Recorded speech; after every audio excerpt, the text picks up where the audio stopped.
Welcome to Standing on the Shoulders of Hobbits. My name is Harry Pedigo. Father Frank Amberger. And we're here, St. Michael School, discussing the novel that we've been discussing from the genesis of this series, The Hobbit, and we're jumping in to part 2 of chapter 8, Flies and Spiders. Correct. So, going to kind of zone in on that part of it because that's when Bilbo really, there's a very pivotal sort of point of his transformation at that point. Lots of points. So, all right. So, Gandalf is very clear.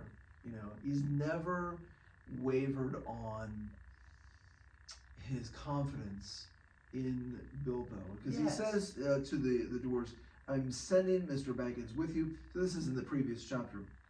"I've told you before that he is more about him than you guess, and you will find that out before long." Well, this is really when it all happens. Right. So they've left the path. They are in complete shambles.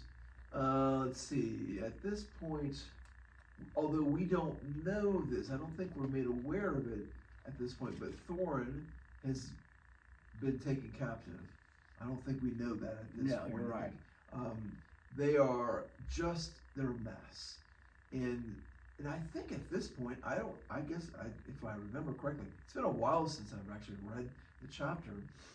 I believe Bilbo is sort of lost or has lost the dwarves.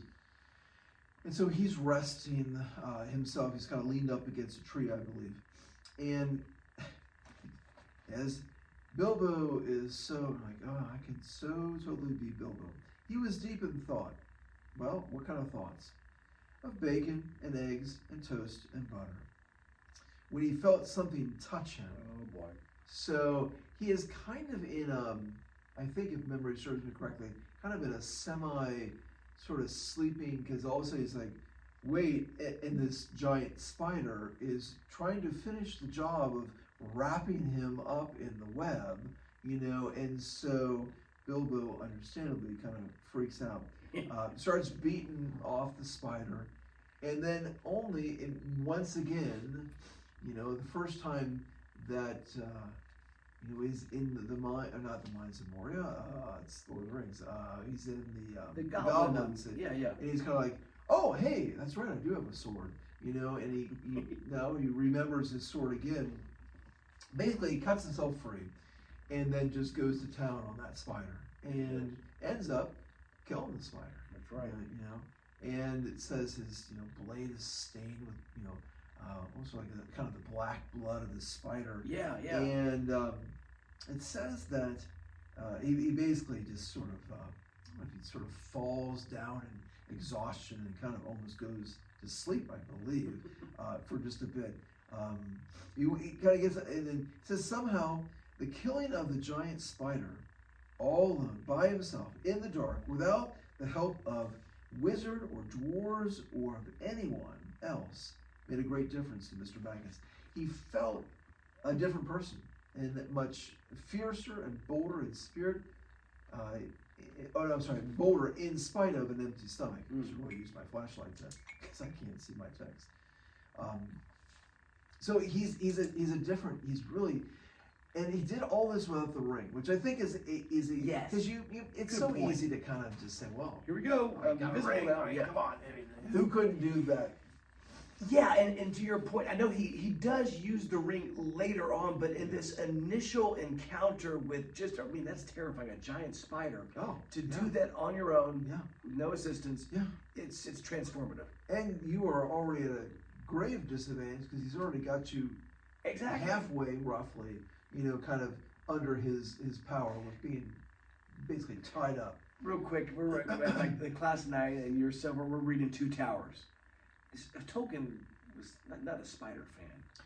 I read that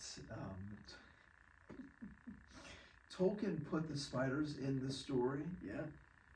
Because one of his sons, I don't remember which one, was just deathly afraid of spiders. Oh, no kidding. And he put the spider in there just to freak him out. And it did. And so, and that kind of comes to the point where Tolkien, in many ways, I mean, he was, especially in The Hobbit, he was writing a story For his kids, right? for his kids, and it's just, and it's a good story, but I would say because his Catholic faith was not something he did, it was something he was, or Yes. he really lived out. Yes, sir. His story was informed by his Catholic perspective, Right. not in every last tiny detail, but he certainly he allowed his Catholic faith to really guide him as he's writing. Just in many ways, what at least initially started off in some ways, it's just a fun story, Right. and he put these kind of fun details in. Yeah, you yeah. know, like you just imagine, be like, Johnny, there's a spider, So They're giant. yeah, they're really big, So Bilbo really he does an amazing job without the ring. He really is. He is fundamentally. He's becoming that warrior and hero. Right. And obviously it's not on his own, but as we've seen before, there's a little sense of luck. Really, there is a movement of God's grace. So, in the sense that he really is changing. And then, to me, the detail that really shows, look, there's no going back on this, because after he does this, it says then after that he set out to explore. It doesn't say. I mean, I think his purpose was primarily to find the dwarves. Mm-hmm. But he did, he set out to explore. And that's where Tolkien, he ends the sentence. Mm-hmm. And so there is that sense of, that transformation definitely is moving him forward in Yes, that sir. sense. So, and there's really no turning back after this. There's no sense of, and although he will dream about, things back at his home in the Shire, there's no sense of where he's just going to say, I'm done with this. So Right. So he's not the same Hobbit that he was before, and he uses. I mean, this sort of this next part where he just goes to town using the ring, but certainly he doesn't just take the easy way out. There's hundreds of spiders. And he saves the dwarves, from being certainly killed and eaten. Right. And then they all go to battle. They're all in the battle. They're fighting with whatever they've got, But Bilbo really takes, and justly so, because he's got the ring. And I don't know if some of them might have knives, I think. But Throw stones at him. They're just doing whatever they can. But Bilbo really takes the lead. And it's interesting.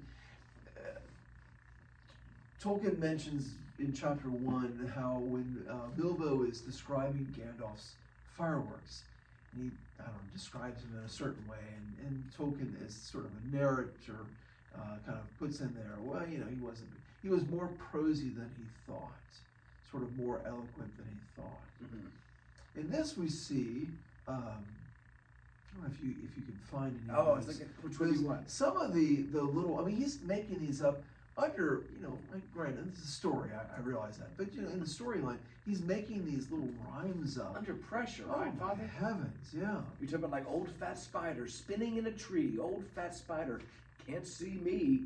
Attercop, won't you stop spinning and look for me? Yeah, absolutely. So you're like, oh, he's, that's pretty, my goodness, none of us could do that. And like I said, I know it's a story.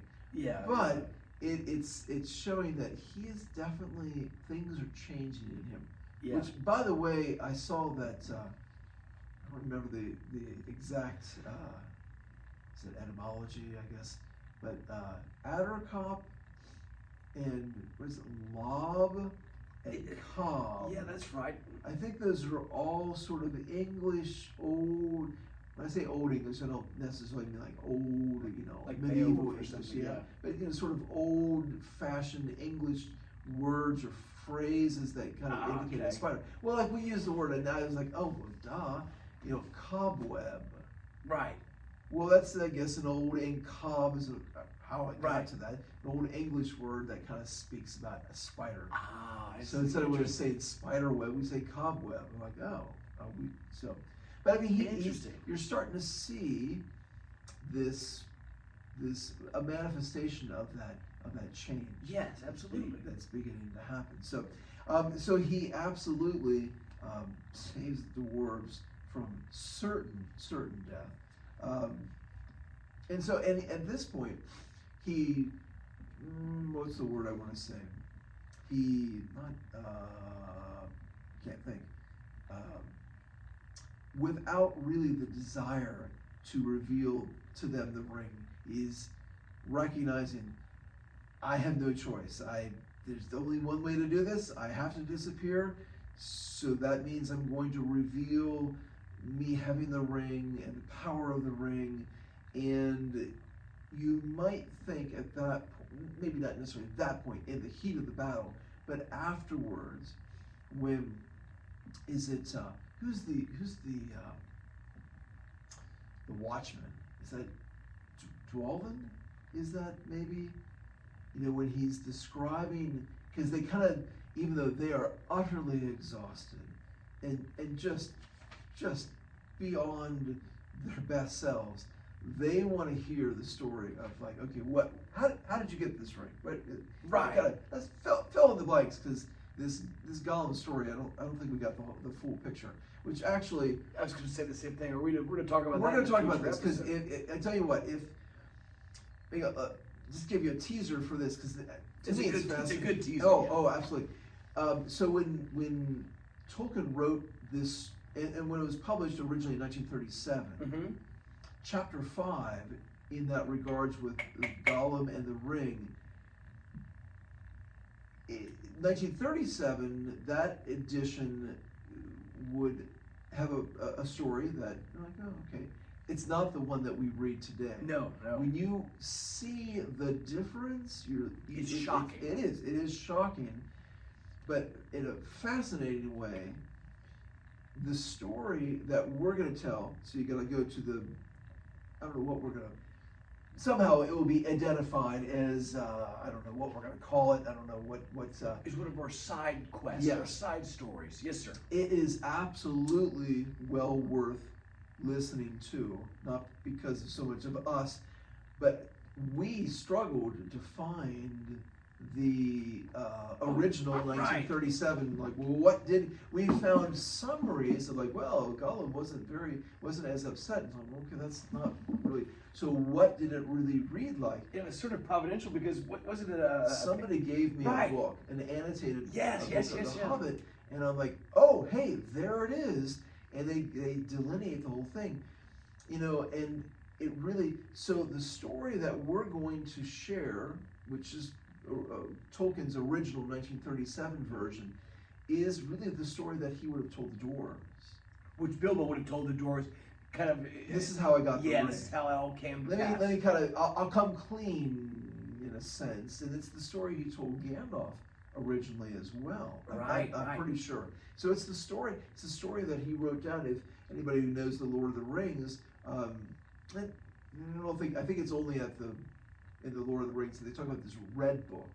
This book that Bilbo is writing, kind of a autobiography of sorts, or at least telling, the story. I don't know how far he goes back, but that's the story that we're going to share. The 1937 version is the story Bilbo told the dwarves in his own little red book account of the Hobbit. There and back again. Yep, absolutely. Okay. That'll be fun. And so, yeah, so it definitely is well worth, and it's not just like for the geeky, Tolkien, No, crew. you're exactly right. When you start seeing not just what got changed, but what got added, it sort of reaffirms kind of what our entire podcast is sort of predicated on, Absolutely. I think when you see the difference, you really see, Tolkien was, and maybe we'll repeat this again, but Tolkien was really bringing the Hobbit solidly, I think, into that sphere of the Lord of the Rings, which is agreed. even more eminently religious Oh, I know, and spiritual. absolutely. So, but when he tells the dwarves, you might think, well, I guess that's the end of their respect for him. I think they'll just be like, oh, well, I guess anybody could have done Yeah, that. nice They had the magic trick, ring. buddy, yeah. Yeah, that's great. But as Tolkien says, it says that okay, the dwarves began to see him as their leader of sort. Okay. Oh, I'm sorry. Sorry. Next point. Didn't see that doesn't have quotes on it, so that's my interpretation. So quote, I'll get my light on the subject. So they had changed their opinion of Mr. Baggins very much. Knowing the truth about the vanishing, so having the ring, did not lessen their opinion of Bilbo at all, for they saw that he had some wits, as well as luck and a magic ring. So it actually, like, well, you've got some grit to you, boy, that we didn't recognize. Right. And actually, we probably totally disregarded before. So, where's Bilbo on all of this? You might say, well, could Bilbo go home at this point? Has his transformation happened? I would say no.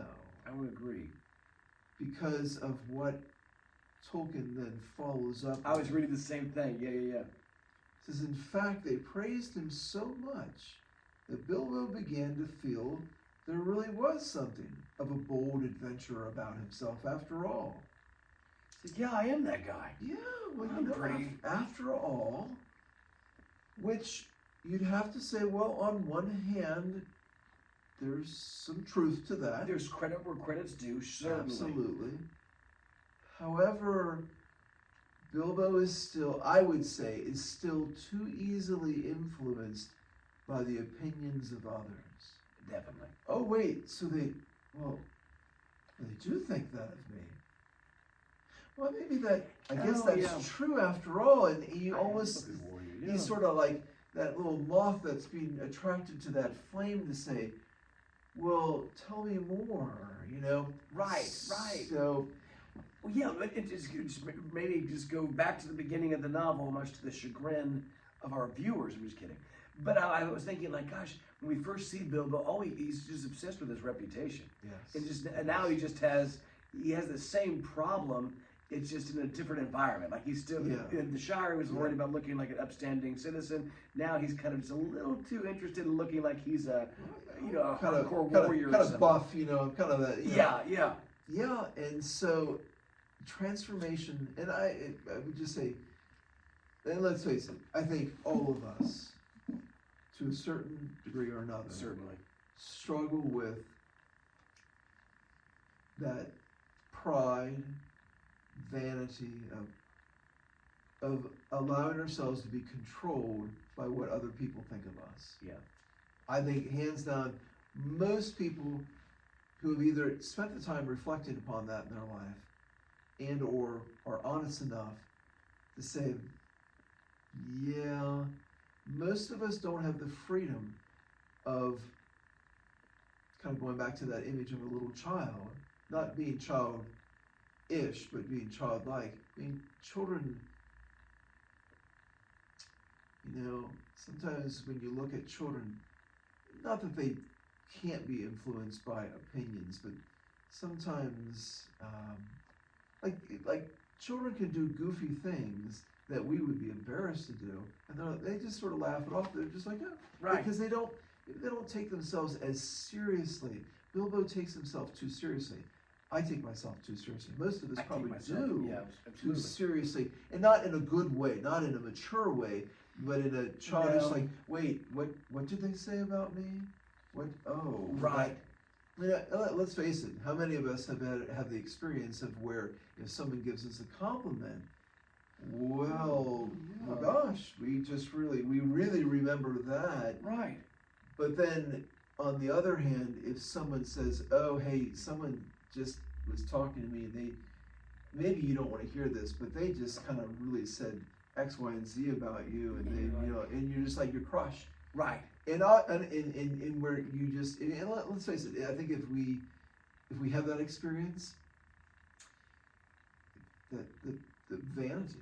Yeah, We're too beholden to really what others think of us. Yeah. And honestly, there's a great line in The Imitation of Christ that talks about something like, ought a man to be so rooted in Christ that he has very little need sort of human, not human affection, but human affirmation of sorts. It's not the exact quote, but not that we don't need that, not that that's not important. And I don't think Tolkien would definitely agree that it's not that, you become like, an island unto yourself. You're like, I don't care what you think about me. But are we rooted even more in God? Are we more concerned with what does God think of me versus that person or this person or that person? Sure. And I, for myself, this is always very personal because this is something I struggle with for years and years and years. And like I said, I think many of us, if not maybe If not everybody, most right? of us, if not every one of us, to one degree or another. And I think even though as we're watching the transformation of Bilbo, and we might say, well, I don't know, what's that got to do with me? Well, maybe the particulars are different. Obviously, we're not battling giant spiders and things of that nature. However, we're battling that weakness in ourselves. Yeah, you make a great point where it's funny because I think about some of the fiction that I see some of my students read, or just people read, or who are younger, of a younger audience. And I don't know, one of the things that I like about Tolkien and his writing a lot, especially in the trilogy and also in The Hobbit, is, it's important to have a realistic, relatable, not contrived character that has a flaw in which they're trying to overcome. I see a lot of stories these days, and from in old days as well, where it's just the character's kind of like this flat character where they're just like everything they do is it's great. It's like no, it's neat that it draws my attention to it's neat that it's reflective when you read Bilbo and you're like he does still has this little bit of a pride, this issue with the admiration of others, and it's nice in that it prompts you to reflect on that. Whereas I don't know if you see that as much as I think you ought to in other children's books, and even in stories for adults. In fact, a lot of times I think with modern American fiction, that kind of like the pulpy stuff, if anything, I think that sometimes the characters' flaws are maybe even celebrated in some I was just going to say, kind of glorified. Right. Yeah, absolutely. That. I don't think. I don't want to go into sort of a psychological analysis because I'm not a psychologist, but it's almost as if years ago, generations ago, we saw our vices, our flaws, our weaknesses to be conquered, to be overcome. Yes. And even if we weren't looking at it from a religious standpoint of, I need to, overcome this. And I know that there's that, I don't know how prevalent the thought is. I mean, it's a very well-used phrase. I think I need to be the best version of myself or something like that. And that's all very true. Sometimes I don't know if we're willing to really look at what needs to be corrected, or we almost see the woundedness, we see the weakness, we see the vices, we see the flaws, but we almost say, okay, I'm okay, you're okay, we're all okay. There's a temptation, or honestly, if it's not that, sometimes, and I know I'm putting a whole bunch of stuff out here, sometimes I wonder if there's a temptation, especially in modern culture, where we don't really know what to do with it then. And so almost like if you accept me and I accept you, we come to a sort of a very uneasy truce, but in the end we're not any better. We think we are kind of in a culture today where we sort of, everybody's got to accept everybody else's whatever, instead of saying, well, no, we have to turn to God. God really is the only one that can heal us, mend us, make us whole. I don't know. I know that was a whole bunch of No, that was insightful, Father. I know. but so yeah, that's one of the things I like about Bilbo, is that we kind of keep coming back to this, and I think, to me, Tolkien has returned. This is at least the third time, if not even maybe more than that, where you can see he's struggling because of like what other people think of him, and he's unfortunately sort of adversely affected. But we kind of end, the chapter ends with, well, this isn't exactly where the chapter ends, but it's, really, okay, but the lost path. Interesting enough, it comes back to, even in the celebration, which rightly so, they were celebrating in a sense, they won this against all odds victory against the spiders, and by the skin of their teeth, they've survived. Right.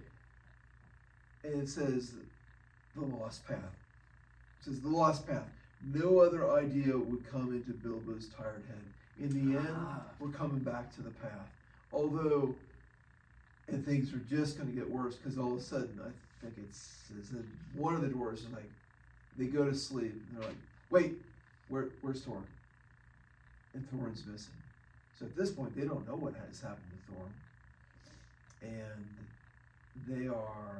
they're in deep. They have no reasonable hope that they're even going to find the path. It's the only thing, it's the only solution. So we're kind of going back to, as we talked about in our first segment of this chapter, kind of going back to that path. Even though in the next chapter we'll learn, as I said in the last segment, Tolkien will tell us, the path really didn't end as well as they thought it would. However, they're like in the worst case scenario. Their leader, basically Thorin, is gone. Why? What happened to him? Is he dead? Is he? They have no idea. They're lost. They are in horrible shape. They were weak and well, just put it this way, malnourished and dehydrated. I'm sure they have just been through a battle with these giant spiders, hundreds of spiders. So they are just in horrible shape physically. Yeah. Lost. And yet they go, gotta find the path. Gotta find the path. So kind of where, as we're sort of maybe tying this one up, just as sort of some points of reflection, it's kind of questions for both this, well, for the whole chapter. Sure. Yes, sir. So how clear is the path in my life? How, because God wants it to be clear. How clear am I allowing it to be in my life? Am I on a path of my own making? Am I sort of forging my own path of life? Am I just like, I can do this? Well, once again, it comes back to know the path, even though it was narrow, it was scary as all get out. Dark, dangerous, and difficult. There was a clarity, and the path actually, I think, beautifully and powerfully, compensated for their lack, their ability to interpret the signs of the time, so to speak. And so, are we willing to be on the path? What is my path? How am I living? I think Lent's a good time, as we're approaching Lent very quickly. Although maybe by the time this is uploaded, maybe we're already in. Could be a good reminder, though, during. Yeah. Hey, you're on the path during Lent, aren't you, in a way? Absolutely. But how easy it is for us to think, well, do I know better? Or does God know better? Well, right. Obviously, God knows better. But how hard it is sometimes to humbly say, you know what, we're just going to stick to the path. Right, and real quick to add to you, Absolutely. I think you have talked about this in private before, but like as a moron like myself, you know, an analogy I like to think of for that is like, goodness, I like how you said that the path, it's clear, it's accessible, it's dark, dangerous, difficult. And it just, it reminds me of like, you know, there's an adage in weightlifting where they say, you know, do you remember like on those commercials where you'd see like these real like elaborate machines with all kinds of cables and all sorts of stuff, and people look at it, they go, gosh, that looks really Bowflex. yeah. When you look at that, you're like, that looks really complicated. That must be what I need to do. It looks complicated and it looks easy, you know. But really, in reality, you know, the thing that's going to help you is the simple, or at least the accessible, evident there. But it's just going to be really hard. It's going to be brutal. I always say, look, if we have a good plan, it's going to be simple. It's going to be easy to remember, but it's not going to be easy. Exactly. And that's, many times it's a hallmark. It's not absolute, but it's a hallmark because God doesn't want to overcomplicate it for us. Right. And really, when we think maybe it's overcomplicated, but we kind of allow it to become overcomplicated. Yes. Because we have all these, you know, exceptions to like, well, wait, but God just says, oh, just you follow me. Here it is. He didn't give us 103 commandments. He said, here's 10. Right. You know, is it easy? No. No, not at all. You know, is it dark, dangerous, and difficult? Yep. Yes. But the path, and this is where, I don't know, it's interesting that Tolkien, the end of the path, this is where it's, I would not say that Tolkien is writing, you know, it's not, once again, it's not sort of an allegory, it's not, you know, okay, well, this means that, this means that, well, that's why it has okay, the narrow path, well, this isn't necessarily the narrow path exactly as Jesus was referring to, because this path kind of leads not exactly to the end point, it gets you closer, and then you sort of have to, I don't know. So it's almost, I wonder, did Tolkien, in order to deflect people, or maybe not deflect people from thinking this, but just so you don't fall into the trap of like, oh, wait a second, this is the narrow path that Jesus talks about in Matthew chapter 7. Pilgrim's Progress, I got it. Okay, well, okay, there it is. Wait, this path doesn't end the way you'd want it to if it was this simple, like, hey. So I don't know if it just draws your attention to it, even if it's just for a chapter. Yep. And you know, that's a good point. The path definitely puts you where you maybe, because as it would turn out, the path would have taken them to the river, whatever that river is called. Where they do need to get to the river. They need to get to that. They didn't know they needed to get to that, but it would take them to that. They would have been in much better shape. They would have probably all been there. So river running? Yes. River running. Yes. So this path only takes you to the next step of the journey. Right. And hey, and that's a beautiful. That's a kind of a cool conclusion as well. Yeah. So, like I said, it's not a nice, neat, tidy, like, well, if you just follow the path, you would have gotten right to the lonely mountain. Well, that's what they thought. Well, not quite to the lonely mountain, but somewhere close. Right. So, and also from the standpoint, you know, the path, as I just write here, the path both keeps me safe and leads me to my destination. The path that God puts us out, absolutely. Like I said, put it this way, we'll get into this more in the next chapter. Mm-hmm. Excuse me. And I think this is where God's providence, well, luck, as Tolkien would refer to it, where it really comes into play. And this was, you know, but basically, look, am I willing to have, as I mentioned before, you know, if you keep the rule will keep you. Do I have a rule life? Do I have a program that I'm following? Do I have a plan that I'm following? Mm-hmm. You know, Lent's an awesome time to really kind of say, well, what is my plan? Right. You know, right. How am I going to move forward? So happy to move forward in this and in all the things we do at school and then life with you, Father. I appreciate your. God bless you as well, Harrison. Thank you, Rich. God bless all of you for watching, and make sure you check out our little what do you call this? Yeah, our side story. Side story. That's right. Side adventure. Exactly. Side quest. Side quest. That's right. Yes. Thinking back to old RPGs. Yeah. That really will be a fun one. I'm not sure if that'll come out in between these two, but there will be a link in the description to this video, certainly.